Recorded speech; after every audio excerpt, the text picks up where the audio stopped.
Good morning. आज हम advance का पेपर डिस्कस करेंगे। तो ये पहला पेपर है और इसमें अमोनियम नाइट्रेट और अमोनियम नाइट्राइट का डिकम्पोजिशन पूछा है। तो जैसे अमोनियम सॉल्ट है, उसका हीटिंग करेंगे तो क्या होगा। तो इसमें दो बातें हैं कि अगर अमोनियम सॉल्ट के साथ ऑक्सीडाइजिंग एनायन है, जिसमें अगर कोई एनायन है जो ऑक्सीडाइजिंग है, तो उस केस में जनरली रिडॉक्स होगा। और रिडॉक्स होगा तो नाइट्रोजन जो होता है वो N2 बना लेता है। तो ये मोस्ट ऑफ द केसेस में तो N2 बनाता है। लेकिन एक केस है जब अमोनियम नाइट्राइट रहता है।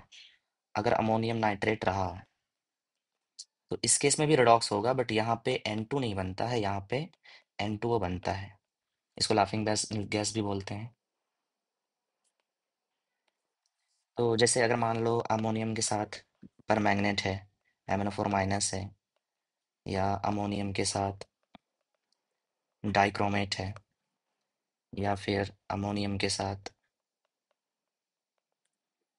NO2 माइनस है, अमोनियम के साथ IO3 माइनस है, आयोडेट है, अमोनियम के साथ ClO4 माइनस है।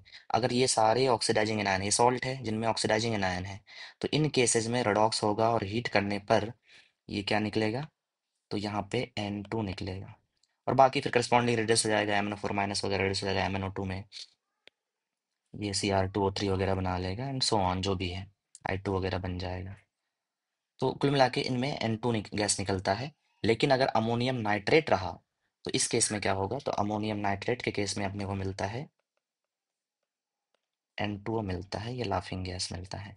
तो अगर हमसे ये पूछा जाए कि अमोनियम सॉल्ट को हीट करेंगे तो ऑक्सीडाइजिंग एनायन रहा तो ऑलवेज N2, हाँ ऑलवेज N2। लेकिन नाइट्रेट अगर रहा तो नाइट्रेट के केस में क्या मिलेगा, N2 मिलेगा। अब इसमें देखो एक चीज डिफाइन किया गया, टेम्परेचर। टेम्परेचर दिया रखा है कि अमोनियम नाइट्रेट को 200 से 250 डिग्री सेल्सियस तक हीट करो। कई बार सवाल ये आता है कि अमोनियम नाइट्रेट जो होता है, अगर इसको हमने बिलो 300 डिग्री हीट किया तो ये तो N2O निकलता है। लेकिन N2O क्या होता है कि N2O जो है, ये 300 डिग्री सेल्सियस पे ये भी टूट जाता है, किसमें, N2 प्लस हाफ O2 में। तो इसलिए जनरली जो डिकम्पोजिशन दिया रहता है टेम्परेचर, वो गिवन रहता है 300 से कम। अब ठीक है, यहाँ पे 250 दे रखा है, इसका मतलब 300 से कम है। तो इसलिए यहाँ पे ये जो टेम्परेचर मेंशन किया गया है, इसका रीजन यही है कि N2O को फर्दर ब्रेक नहीं करना है आपको N2 प्लस हाफ O2 में। तो इसका आंसर क्या हो जाएगा, इसका आंसर हो जाएगा कि अमोनियम नाइट्रेट तो N2 मिलेगा, और अमोनियम नाइट्रेट क्या मिलेगा वहाँ पे, N2 मिलेगा।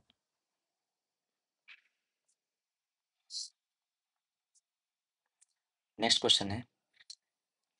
इसमें सबसे पहली बात की, जो आपको लैम्डा एब्जॉर्ब है उसका ऑर्डर निकालना है, अगर मान लो तो लैम्डा एब्जॉर्ब का ऑर्डर निकालना है, तो आपको सबसे पहले इसमें आपको स्प्लिटिंग पता करनी पड़ेगी डेल्टा, क्योंकि जैसे मान लो ये ऑक्टाइडल कॉम्प्लेक्स है तो T2G और EG है।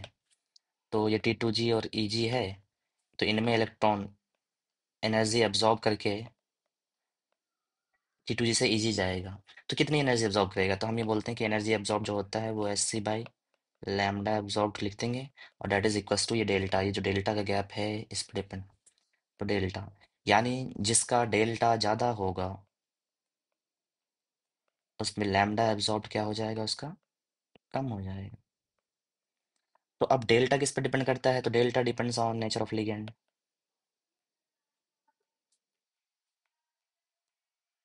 नेचर ऑफ लिगेंड की बात करें अगर हम, तो अपने को पता है स्पेक्ट्रोकेमिकल सीरीज, आपने या रटा है स्पेक्ट्रोकेमिकल सीरीज के अकॉर्डिंग।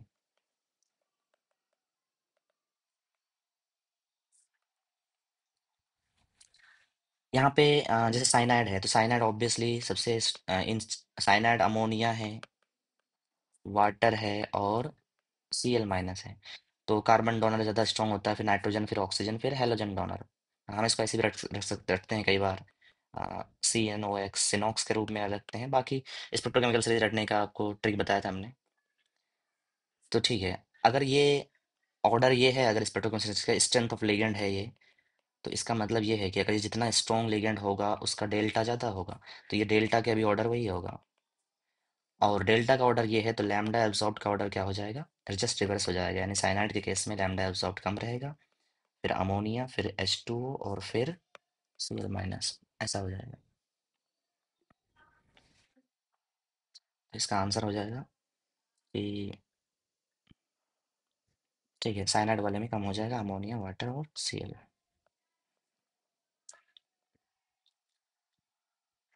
नेक्स्ट क्वेश्चन में है कि परमैंगनेट आयन और आयोडाइड को न्यूट्रल एक्वस मीडियम में रिएक्शन कराएंगे तो क्या होगा। देखो इसमें आपको बताया था हमने कि जैसे MnO4 माइनस है, MnO4 माइनस अगर एसिडिक मीडियम में रहता है तो ये जनरली क्या बनाता है, Mn+2 बनाता है जब भी ऑक्सीडाइज करेगा दूसरे को और खुद होगा रिड्यूस। न्यूट्रल या वीकली अल्कलाइन मीडियम में है तो इसमें MnO2 बनाता है, और स्ट्रॉन्गली अल्कलाइन अगर है तो ये क्या बनाता है, MnO4-2 मैग्नेट बना लेता है। उसी तरह आई माइनस के बारे में था, हम जनरली ये सब बोलते हैं कि हैलाइड है, हैलाइड जब भी रिड्यूसिंग एजेंट होता है वो क्या बनता है, तो अगर एसिडिक मीडियम है तो हैलाइड बना लेता है हेलोजन। लेकिन हम ये भी बोलते हैं कि अगर बेसिक मीडियम है तो बेसिक मीडियम में जनरली ये बना लेता है हैलेट। तो अब जैसे हम आई माइनस की बात करें अगर हम, तो आई माइनस जो है अगर एसिडिक मीडियम में है reducing as a reducing agent तो ये बनाता है I2। लेकिन अगर वहीं पे न्यूट्रल या अल्कलाइन मीडियम है तो ये बनाता है आयोडेट, IO3 माइनस बनाता है। तो इसमें रिएक्शन ऐसा कुछ हो जाएगा कि जैसे मान लो MnO4 माइनस है और I माइनस है, न्यूट्रल मीडियम है मतलब वाटर वगैरह है, तो यहाँ पे सिंपली MnO4 माइनस बन जाएगा MnO2 और I माइनस बन जाएगा IO3 माइनस। ठीक है, इसको बैलेंसिंग करना आसान है, वो बैलेंसिंग वाला पार्ट कर लेना। तो ये है कुल मिला के, तो आयोडेट बन जाएगा।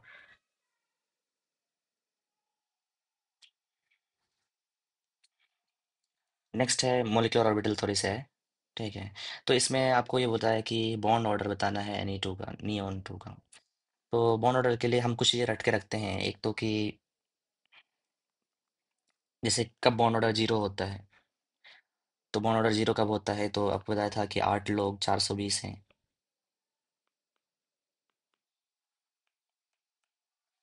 इसका मतलब जब टोटल इलेक्ट्रॉन 8 रहे, 4 रहे या 20 रहे तो इस समय बॉन्ड ऑर्डर कितना होता है, जीरो होता है।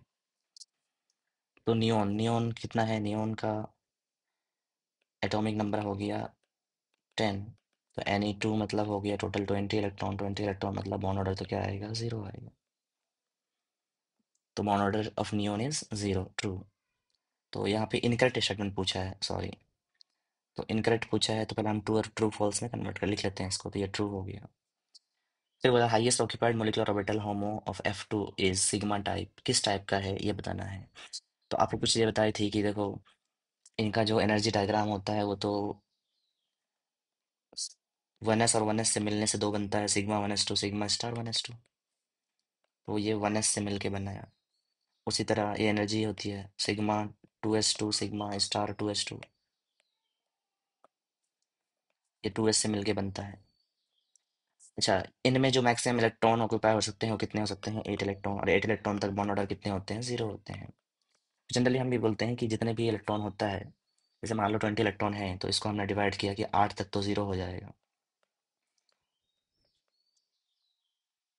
सॉरी, F2 है, F2 मतलब 18 इलेक्ट्रॉन है, ठीक है। तो 8 तक तो जीरो हो जाएगा, बाकी बच जाएगा 10 इलेक्ट्रॉन। अब यहाँ पे थोड़ा क्या होता है कि एनर्जी जो डायग्राम होता है कि एस तक 1s 2s तक तो ठीक रहता है, लेकिन जैसे ही 2p इन्वॉल्व होता है तो 2p के इन्वॉल्वमेंट में फिर आता है कि कई बार एनर्जी जो है चेंज होता है। जैसे हम ये बोलते हैं कि अगर टोटल प्रोटॉन लेस देन 14 है तो उसका एनर्जी डायग्राम कुछ स्टेप से बनता है, लेस देन इक्वल टू 14 है अगर, तो एनर्जी डायग्राम स्टेप से बनता है।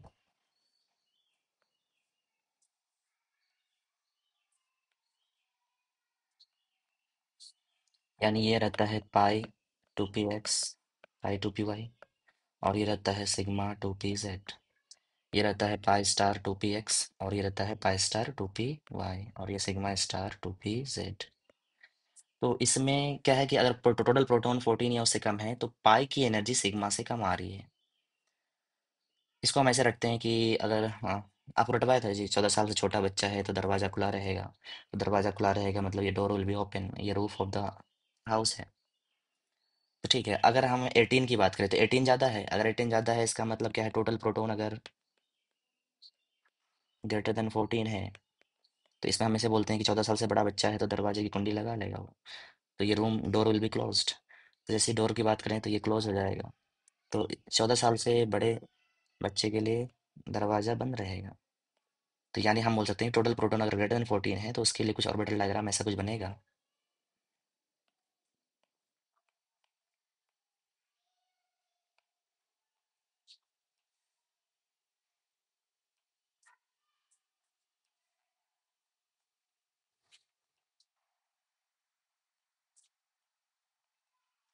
ऐसा कुछ बनेगा, ये रहेगा सिग्मा 2 pz और यहाँ पे आ जाएगा पाई 2 px और पाई 2 py।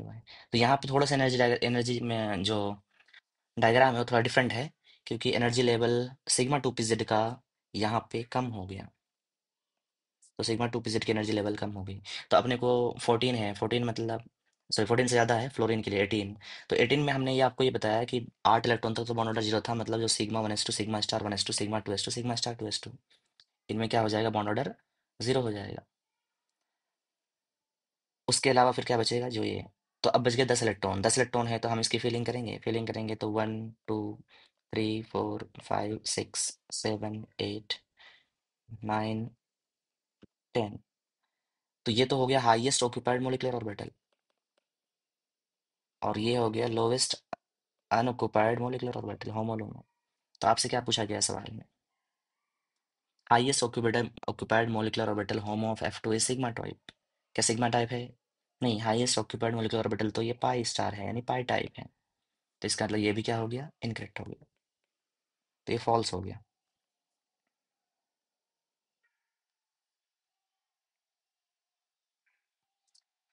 नेक्स्ट है कि bond energy of O2 plus smaller than bond energy of O2।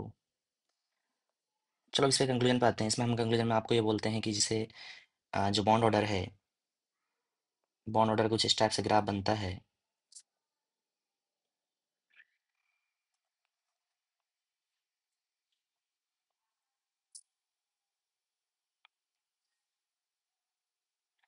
कि ये अगर 14 इलेक्ट्रॉन है तो 14 इलेक्ट्रॉन पे बॉन्ड ऑर्डर कितना रहता है, मैक्सिमम रहता है। तो यहाँ पे बॉन्ड ऑर्डर 3 है। उसके बाद आपको ये बताया था कि 14 से इलेक्ट्रॉन से जैसे ही कम जाओगे, यानी नंबर ऑफ इलेक्ट्रॉन घटेगा तो भी बॉन्ड ऑर्डर घटता है, नंबर ऑफ इलेक्ट्रॉन बढ़ेगा तो भी बॉन्ड ऑर्डर घटता है, यानी बॉन्ड ऑर्डर मैक्सिमम कहाँ पे है, 3 पे है। एक्सेप्शन को छोड़कर, CO प्लस एक्सेप्शन होता है, उसकी बात नहीं करते हैं। ठीक है, तो बॉन्ड ऑर्डर 3 है। और होमो एटॉमिक के लिए तो यही है कि होमो एटॉमिक में बॉन्ड ऑर्डर मैक्सिमम कितना होगा, 3 होगा। तो अगर मैक्सिमम 3 होगा तो हम बोलते हैं 14 पे मैक्सिमम है। तब O2 प्लस और O2 की बात करें तो O2 प्लस में कितने इलेक्ट्रॉन है, तो O2 प्लस में है 15 इलेक्ट्रॉन, और O2 में कितने इलेक्ट्रॉन है, 16 इलेक्ट्रॉन। तो इसका मतलब ये है कि जैसे हम 14 से 1 इलेक्ट्रॉन कम करेंगे बॉन्ड ऑर्डर घटेगा, कितना घटेगा, 1 इलेक्ट्रॉन से 0.5 घटेगा। तो यहाँ पे जो बॉन्ड ऑर्डर आ जाएगा वो बॉन्ड ऑर्डर आ जाएगा आपका 2.5। और O2 में बॉन्ड ऑर्डर कितना आ जाएगा, ये आ जाएगा 2। और अपने को पता है जिसका बॉन्ड ऑर्डर ज़्यादा, अगर बॉन्ड ऑर्डर ज़्यादा होगा तो बॉन्ड स्ट्रेंथ बढ़ेगा या बॉन्ड एनर्जी बढ़ेगी। तो इसका मतलब हम ये बोल सकते हैं कि O2 से ज़्यादा बॉन्ड एनर्जी किसकी है, O2 प्लस की है। तो यानी O2 प्लस की बॉन्ड एनर्जी ज़्यादा होगी, स्मॉलर नहीं, लार्जर होना चाहिए था। तो ये क्या हो गया, ये भी फॉल्स हो गया। Bond length of Li2 is larger than bond length of B2। चलो इसकी बात करते हैं थोड़ा। लिथियम है, Li2 है और B2 है। पहले तो बॉन्ड ऑर्डर निकालना पड़ेगा। बॉन्ड ऑर्डर इसमें कितना है, तो इसमें है लिथियम में हो गया 3 दूनी 6, 6 इलेक्ट्रॉन हो गया। B2 में कितने इलेक्ट्रॉन हैं, 10 इलेक्ट्रॉन है। और अपने को पता है कि 8 लोग 420 है, यानी यहाँ पे बॉन्ड ऑर्डर 0 होता है। तो अगर 4 इलेक्ट्रॉन पे बॉन्ड ऑर्डर 0 है तो 6 इलेक्ट्रॉन उसके बाद बॉन्ड ऑर्डर क्या होगा, बढ़ेगा। तो अभी जैसे ग्राफ बनाया जस्ट हमने, यहाँ पे देखो कि ये 4 इलेक्ट्रॉन पे बॉन्ड ऑर्डर, ये 4 इलेक्ट्रॉन है, 0 है, ये 4 इलेक्ट्रॉन है, यहाँ बॉन्ड ऑर्डर 0 है। तो जैसे 6 इलेक्ट्रॉन होगा तो बॉन्ड ऑर्डर कितना आ जाएगा, 1। तो यहाँ पे बॉन्ड ऑर्डर आ जाएगा कितना, 1। बाकी आप उसको ऐसे सोच सकते हो कि sigma 1s2 sigma star 1s2 sigma 2s2। तो यहाँ तक तो बॉन्ड ऑर्डर क्या हो गया, 0 हो गया। ये बॉन्ड ऑर्डर कितना आ जाएगा, 2 इलेक्ट्रॉन की वजह से बॉन्ड ऑर्डर कितना आ जाएगा, 1। उसी तरह B2 की बात करें, 10 इलेक्ट्रॉन है, 10 इलेक्ट्रॉन है तो 8 तक तो बॉन्ड ऑर्डर 0 है, ये रहा 8। तो 8 इलेक्ट्रॉन तक बॉन्ड ऑर्डर 0 है, इसका मतलब क्या होगा, कि 9 और 10 पे यानी 2 इलेक्ट्रॉन की वजह से बॉन्ड ऑर्डर कितना हो जाएगा? तो 8+2, इसके लिए बॉन्ड ऑर्डर 0 हो गया, और 2 इलेक्ट्रॉन के लिए बॉन्ड ऑर्डर कितना हो जाएगा? 1। तो हम ये बोल सकते हैं कि Li2 और B2 दोनों का बॉन्ड ऑर्डर सेम है। तो अगर बॉन्ड ऑर्डर की बात करें तो ये 1 है किसके लिए? Li2 के लिए भी एंड B2 के लिए, दोनों के लिए क्या है? बॉन्ड ऑर्डर सेम है।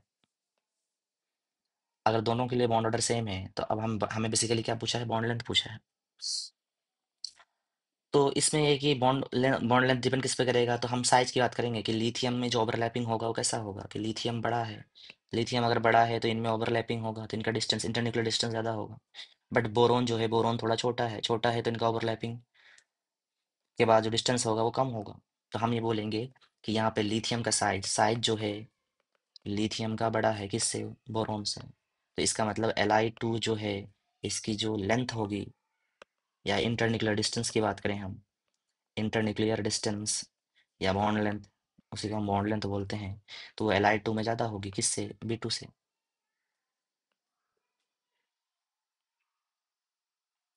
तो अगर इस पे हम देखें तो bond length of Li2 is larger than bond length of B2। हाँ, ये ट्रू हो गया।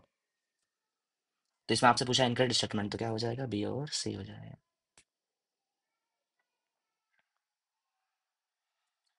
ठीक है, नेक्स्ट पूछा है कि डायमैग्नेटिक आयंस क्या है, तो इसके लिए आपको कॉन्फ़िगरेशन आना चाहिए। कॉन्फ़िगरेशन की बात करें अगर हम, तो लेंथेनम है, सीरियम वगैरह दे रखा है, यट्रबियम, लुटेटियम वगैरह दे रखा है। तो ठीक है, लेंथेनम, पहले बात की लेंथेनम जो है वो डी ब्लॉक एलिमेंट है या एफ ब्लॉक एलिमेंट है? तो एफ ब्लॉक तो नहीं है, डी ब्लॉक एलिमेंट है।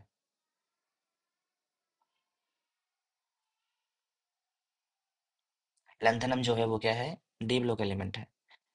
ये आता कहाँ है? तो थर्ड थर्ड ग्रुप में आता है, स्कैंडियम, एट्रियम और लेंथेनम आता है। अच्छा, लेंथेनम के जस्ट बाद फिर शुरू होता है लेंथेनाइड, यहाँ पे लेंथेनाइड शुरू होता है, और ये आता है एफ ब्लॉक एलिमेंट। अगर कॉन्फ़िगरेशन की बात करें तो स्कैंडियम का एटॉमिक नंबर 21 है, तो ये क्या होता है? 4s2 3d1। अगर एट्रियम की बात करें तो 5s2 4d1। और लेंथेनम की बात करें तो 6s2 5। जैसे हम लेंथेनम की बात कर रहे हैं कि लेंथेनम कौन सा एलिमेंट है, तो लेंथेनम डी ब्लॉक एलिमेंट है। Scandium, atrium, lanthanum third group में आता है। तो अगर ये थर्ड ग्रुप में है तो स्कैंडियम कॉन्फ़िगरेशन क्या होता है? एटॉमिक नंबर 21, तो 4s2 3d1 होता है। एट्रियम 5s2 4d1 हो जाएगा, लेंथेनम 6s2 5d1 हो जाएगा। तो लेंथेनम कॉन्फ़िगरेशन क्या हो जाएगा? जेनन 6s2 5d1। तो अगर हम लेंथेनम +3 करेंगे तो जेनन, यानी इनर्ट गैस कॉन्फ़िगरेशन बचेगा बस। तो ये क्या हो जाएगा? डायमैग्नेटिक। अच्छा, लंथनम के बाद स्टार्ट होता है लंथनाइड, यानी सीरियम से लेके लुटेटियम तक। तो सीने पर नदियां प्रेम की समाई, यूं गदगद तब दिल हुआ, अरे तुम अब लुटवाओगे। तो इस टाइप से हमने आपको रटवाया था। तो इसका मतलब क्या है कि सीरियम जो है लैंथनम के जस्ट बाद, लैंथनम क्या था?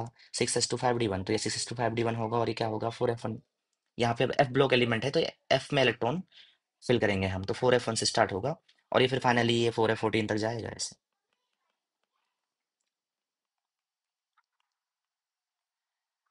तो ये कहानी है। अब इसमें ये है कि अगर हम एफ ब्लॉक एलिमेंट का कॉन्फिगरेशन देखें, वो भी लेंथनाइड्स का, तो इसका कॉन्फिगरेशन क्या होता है? n2n-1d0 से 1 और n-2f से 1 से 14। अब देखो, इसमें हमने जिस टाइप की फीलिंग की, इसी टाइप की नॉर्मल फीलिंग होती है। बस ध्यान रखना है कि फर्स्ट 7th और 14th में जो है, फर्स्ट 7th और 14 लेंथनाइड में, इनमें ही बस डी में इलेक्ट्रॉन होता है। बाकी सब में डी में इलेक्ट्रॉन प्रेजेंट नहीं होगा। तो यानी गैडोलियम में बस ऐसा रहेगा कि 6s2 5d1 रहेगा, और ये 4f7 रहेगा। बाकी सब में 5d0 रहेगा। तो अगर यूरोपियम की बात करें तो यूरोपियम, ये कौन सा हो गया? 6th एलिमेंट है, और ये कौन सा हो गया? 7th एलिमेंट है। तो जनरली 6th एलिमेंट है तो क्या होना चाहिए था? 6s2 5d1 और 4f6 होना चाहिए था, पर 5d0 है, तो 5d0 है तो 4f7 होगा यहाँ पे। उसी तरह टर्बियम है, टर्बियम में क्या होगा? 6s2 5d1 होना चाहिए था, ये 8th एलिमेंट है, और 4f 8 होना चाहिए था, बट यहाँ 5d0 रहेगा, तो 4f क्या हो जाएगा? यहाँ पे 9 हो जाएगा। उसी तरह यट्रबियम है मान लो, तो यट्रबियम में क्या होगा? तो अगेन यट्रबियम जो है 13th एलिमेंट है, तो इसमें क्या होना चाहिए था? 6s2 5d1 और 4f13 होना चाहिए था, बट यहाँ भी 5d0 रहेगा। तो 5d0 रहेगा तो यहाँ भी क्या हो जाएगा? 4f14 हो जाएगा। कुल मिला के ये है कि सिर्फ फर्स्ट 7th और 14th लेंथनाइड में ही डी इलेक्ट्रॉन प्रेजेंट होते हैं, बाकी में डी में इलेक्ट्रॉन प्रेजेंट नहीं होता है। अब हमसे पूछा है, कौन कौन से आयन पूछे हमसे? सीरियम +4, तो ठीक है, सीरियम का कॉन्फ़िगरेशन ये रहा। सीरियम +4 करोगे अगर, तो सीरियम +4 में ये 4f1 5d1 6s2 चला जाएगा। तो ये सिर्फ क्या बचेगा, जेनन। क्या बचेगा, ओनली जेनन। तो ये भी क्या हो जाएगा, इनर्ट गैस कॉन्फ़िगरेशन। तो ये भी क्या हो गया, डाया। उसके बाद क्या पूछा हमसे, YB+2 है। ठीक है, YB+2 यट्रिबियम +2। अगर हम यट्रिबियम +2 करेंगे, तो यट्रिबियम +2, तो इसमें से सबसे पहले वैलेंस इलेक्ट्रॉन से निकालते हैं। वैलेंस इलेक्ट्रॉन मतलब वैलेंस शेल वाला। तो जैसे ही हम 6s को निकालेंगे तो ये क्या बचेगा, 4f14। यानी ये हो जाएगा जेनन और 4f14। तो ये क्या हो गया, ये भी सारे पेयर्ड इलेक्ट्रॉन है, तो ये भी क्या हो गया, डायमैग्नेटिक हो गया। फिर लुडोटियम +3 है। अगर हम लुडोटियम +3 की बात करें, तो लुडोटियम +3 में भी 6s से 2 निकालेंगे, 5d से निकालेंगे, तो क्या बच जाएगा, 4f14। ये भी क्या हो जाएगा, जेनन 4f14। तो ये भी क्या हो जाएगा, डाया।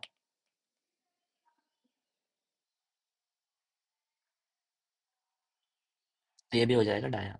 और क्या पूछा आपसे, ठीक है, सीरियम +3 और YB+3। ठीक है, अगर हम YB+2 को डाया बोल रहे हैं, तो अगर हम बात करें इसकी कि YB+3 क्या होगा, तो YB+3 तो फिर बच जाएगा जेनन 4f13।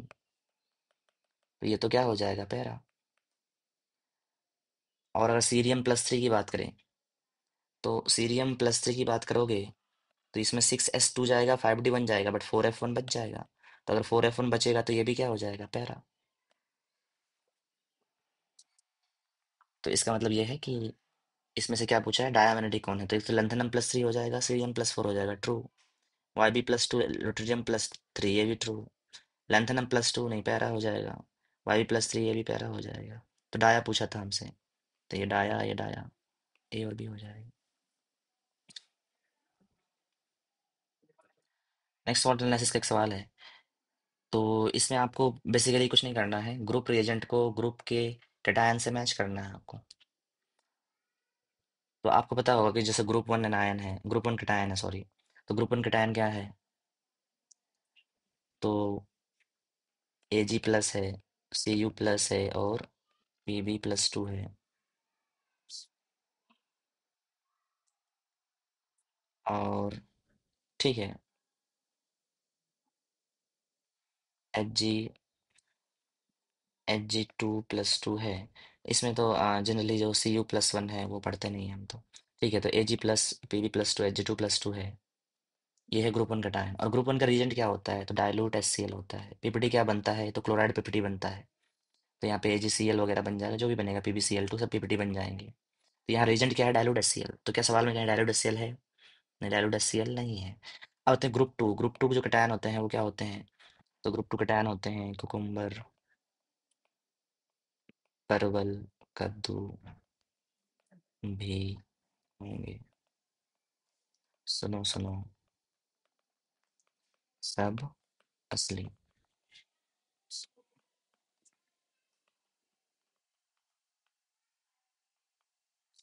तो इन सारे कटायन के लिए रीजेंट क्या होता है, तो इसमें रीजेंट तो आपको सीधा याद होना चाहिए कि डाइल्यूट HCl+H2S लेते हैं। यहाँ पीपीटी क्या बनता है, सल्फाइड बनता है।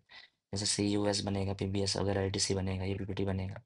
तो ठीक है, डाइल्यूट HCl+H2S क्या हो जाएगा, ग्रुप 2 का रीजेंट। तो ग्रुप 2 क्या हो जाएगा, तो ग्रुप 2 के लिए सीधा सीधा दिख रहा है, कॉपर +2 है ये। तो कॉपर +2 हो गया, सॉरी NH4OH, एक मिनट। चलो ठीक है, ऐसे ग्रुप 3 सारे रीजेंट आपको याद होना चाहिए। तो सारे ग्रुप 3 की बात करेंगे अगर, ग्रुप 3 में क्या है, फिक्रतीन, अलादीन। तो इसमें रिएजेंट क्या होता है, इसमें रिएजेंट होता है NH4OH और साथ में होता है NH4Cl। इसमें पीपीटी क्या बनता है, तो हाइड्रोक्साइड बनता है, FeOH होल थ्राइस वगैरह बनेगा। उसी तरह ग्रुप 4 है, ग्रुप 4 में क्या होगा, तो ग्रुप 4 होता है Zn+2, Mn+2, CO+2 और Ni+2।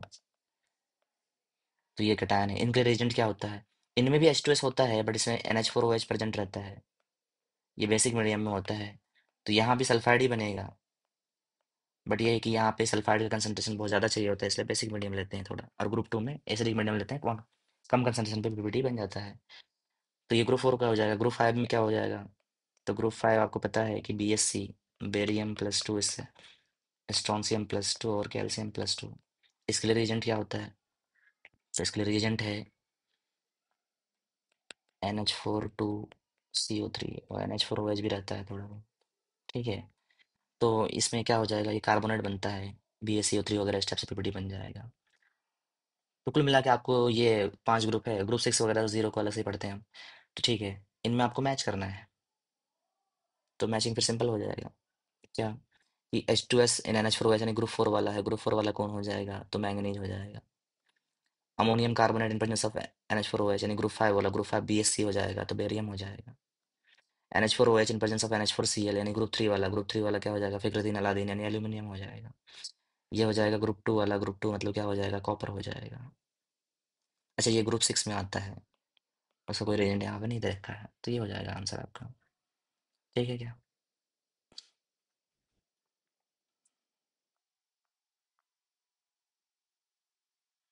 ठीक है, अब पेपर 2 में आते हैं।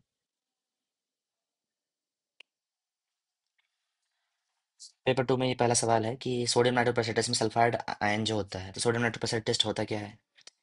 तो इसमें बेसिकली होता है कि सोडियम सल्फाइड लेते हैं, बेसिकली सल्फाइड होना चाहिए, और हम सोडियम नाइट्रोक्साइड डालते हैं। सोडियम नाइट्रोक्साइड होता है Na2FeCN5NO, ये होता है सोडियम नाइट्रोक्साइड।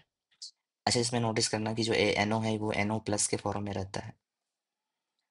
और थोड़ा बेसिक मीडियम लेते हैं, NH4OH वगैरह ले लेते हैं। बेसिक मीडियम क्यों लेते हैं ये बताएंगे आपको। तो अगर हम ऐसा लेंगे तो ये क्या हो जाएगा,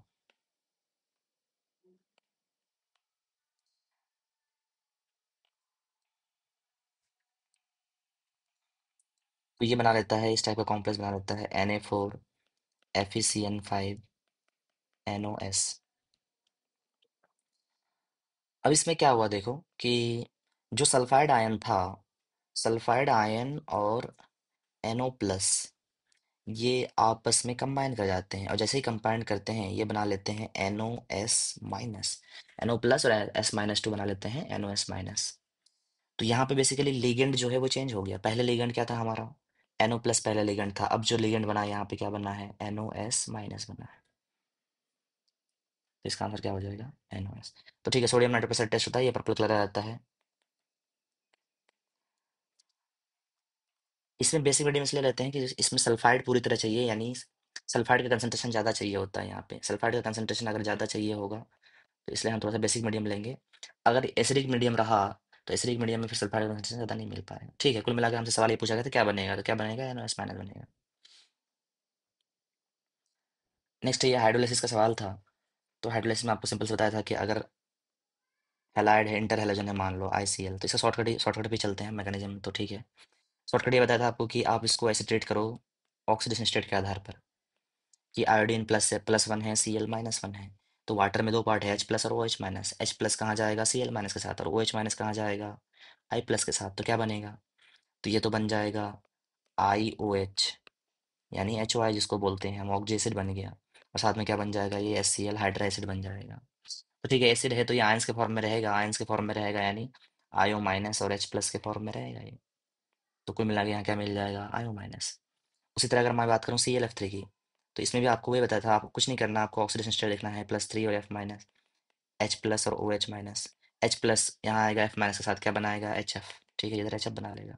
OH- Cl+ के साथ आएगा, 3 OH आएगा, बट ठीक है। यहाँ पे ऑक्जी एसिड बनता है, क्या बनता है, ऑक्जी एसिड। तो ClOH होल थ्राइस बनेगा तो सही, हाँ बनेगा, बट इसमें से वाटर वगैरह निकल जाएगा। वाटर वगैरह जैसे निकलेगा तो ये बन जाएगा HClO2, क्या बन जाएगा, यानी क्लोरीन +3 वाला ही ऑक्सी एसिड बनाना है आपको। तो HClO2 बनेगा, और HClO2 एसिड मतलब एसिड है तो ये किस फॉर्म में रहेगा, Cl O2- और H प्लस के फॉर्म में रहेगा। ठीक है, तो कुल मिला के Cl O2- बनेगा, हाँ बनेगा।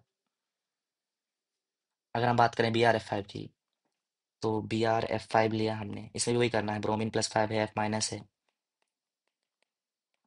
तो F- तो वही HF बनाएगा अगेन, हाइड्रा एसिड। OH- आएगा Br+5 का, तो BrOH5 बनेगा, बट ठीक है। आपको कुल मिला के ऑक्जी एसिड बनाना है, क्या बनाना है, ऑक्जी एसिड। तो इससे वाटर वगैरह निकलता जाएगा, 2 वाटर निकल जाएगा इससे, और ये बनाएगा HbRO3। ध्यान रखना ऑक्सीडेशन स्टेट चेंज नहीं करना है, ब्रोमीन +5 में है तो +5 में, यहाँ पर रिडॉक्स वगैरह नहीं हो रहा है। ठीक है, HbRO3 बनेगा, ये भी एसिड है तो इस फॉर्म में रहेगा, ये Br O3- और H प्लस के फॉर्म में, तो यहाँ क्या मिलेगा, Br O3- मिलेगा। तो इसका आंसर क्या हो जाएगा, IO- Cl O2- और Br O3- फर्स्ट हो जाएगा।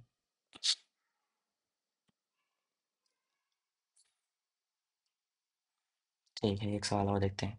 जैसे ये है कि पोटेंशियल एनर्जी पूछा है between two point charges approaches zero more rapidly than potential energy between dipole and a point charge है, इसके बारे में बात करनी है, ठीक है। तो दो पॉइंट चार्ज की बात करें, अगर मान लो जैसे हम इनऑर्गेनिक के साथ देखें तो आयनिक कंपाउंड वगैरह बनता है, जैसे NaCl वगैरह है, तो एक कैटायन है और एक क्या है, एनायन है। तो इनके बीच में जो पोटेंशियल एनर्जी होगा उसको किस फॉर्म में लिखेंगे हम जनरली, ऐसे लिखेंगे हम K Q1 Q2 upon are, जो भी होता है ना। तो इसमें बेसिकली क्या है कि जो पोटेंशियल एनर्जी है, potential energy is inversely proportional to R. इसको हम इनऑर्गेनिक में एक नया टर्म भी देते हैं, इंट्रैक्शन एनर्जी बोलते हैं कई बार, कि इनका जो इंट्रैक्शन है वो एनर्जी के टर्म में किस किस पर डिपेंड करता है, तो आर के इनवर्सली प्रोपोर्शनल पर डिपेंड करता है ये। तो ठीक है, लेकिन अगर हम बात करें कि एक पॉइंट चार्ज और दूसरा भी पॉइंट चार्ज था तो ये इनवर्सली प्रोपोर्शनल टू आर होगा।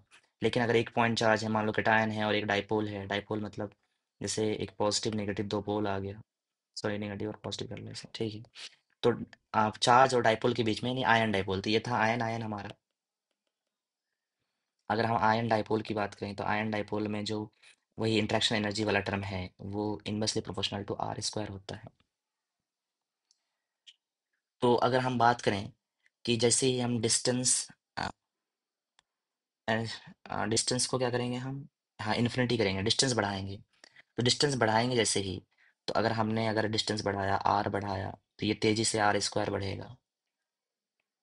आर स्क्वायर तेजी से बढ़ेगा तो जो ये वाला टर्म है ये वाला जीरो को बहुत तेजी से अप्रोच करेगा। तो इसका मतलब क्या है कि मोर रैपिडली ये वाला अप्रोच करेगा, डाइपोल और पॉइंट चार्ज वाला। तो ये क्या हो गया, यहाँ मोर रैपिडली नहीं होना चाहिए, तो ये क्या हो जाएगा, फॉल्स हो जाएगा। फिर पूछा average potential energy of two rotating polar molecule है। तो पोलर मॉलिक्यूल है, ठीक है। तो पोलर मॉलिक्यूल का मतलब क्या हो गया, डाइपोल डाइपोल। तो अब अगर हमने दो डाइपोल ले लिया, तो डाइपोल डाइपोल के बीच में जो इंट्रैक्शन एनर्जी होती है या पोटेंशियल एनर्जी की बात करें तो ये R6 पर डिपेंड करता है, यानी 1/R6 पे। तो 1/R3 होता है बहुत स्ट्रॉन्ग वाला, जैसे हाइड्रोजन बॉन्डिंग वगैरह होता है, स्ट्रॉन्ग हाइड्रोजन बॉन्डिंग, उनके केस में R³ पर डिपेंड करता है। बट ठीक है, इसमें R6 पर डिपेंड करेगा। तो ये क्या हो जाएगा, ये फॉल्स हो जाएगा। डाइपोल इंड्यूस्ड डाइपोल का average interaction energy dependent independent of temperature है, ये बोला है आपसे। तो एक डाइपोल है, मान लो ये डाइपोल है, पॉजिटिव और नेगेटिव है, और एक नॉन पोलर कंपाउंड है इनके बीच में, तो ये डाइपोल की वजह से इंड्यूस्ड डाइपोल होगा। तो इनके इनके बीच में इंटरेक्शन कैसा होगा, तो dipole induced dipole basically one double force है, ठीक है। कुल मिलाकर वन डबल फोर्स है, इसलिए ये अट्रैक्टेड रहेंगे। लेकिन अगर टेम्परेचर बढ़ाओगे तो क्या होगा, इनका फोर्स कम होता जाएगा, दूर दूर दूर होते जाएंगे। टेम्परेचर बढ़ाने पर ये दूर होंगे अगर, तो इसका मतलब ये है कि वन डबल फोर्स कम होगा। तो टेम्परेचर बढ़ाओगे तो वन डबल फोर्स कम हो जाएगा। तो क्या टेम्परेचर पे डिपेंड कर रहा है, हाँ कर रहा है ऑब्वियसली। यहाँ पे क्या है, यहाँ पे लिखा है इंडिपेंडेंट ऑफ टेम्परेचर, तो ये क्या हो जाएगा, फॉल्स हो जाएगा। आपसे पूछा कि non polar molecule attract one another even though neither has permanent dipole moment.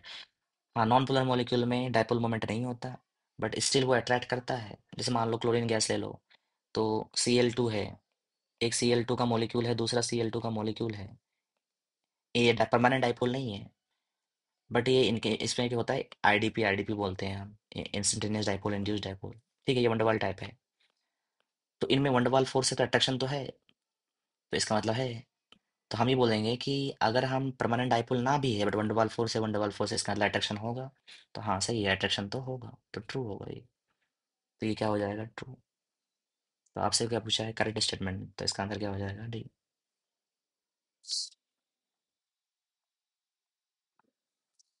Next पूछा है कि पीएच बॉन्ड किस में है। तो पहली बात आपको स्ट्रक्चर पता होना चाहिए। अच्छा, आपको हमने ये रटवाते हैं हम क्या, कि जो फॉस्फोरस का ऑक्जी एसिड होता है ये एक्सेप्शनल ऑक्जी एसिड होता है, इनको अलग से ध्यान रखना है। H3PO2, H3PO3, इनका स्ट्रक्चर ऐसा होता है।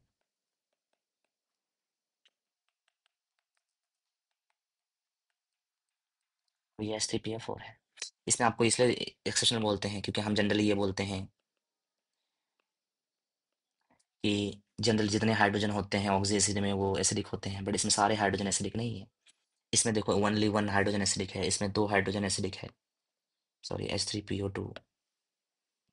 तो दो हाइड्रोजन एसिडिक है और इसमें तीन हाइड्रोजन एसिडिक है, यानी ये H3PO2 हो गया और H3PO3 हो गया और H3PO4। तो यानी अगर हम डायरेक्ट बोल देते कि H3PO3 H3PO2 सब में तीन तीन हाइड्रोजन है, तीनों एसिडिक, तो गलत हो जाता।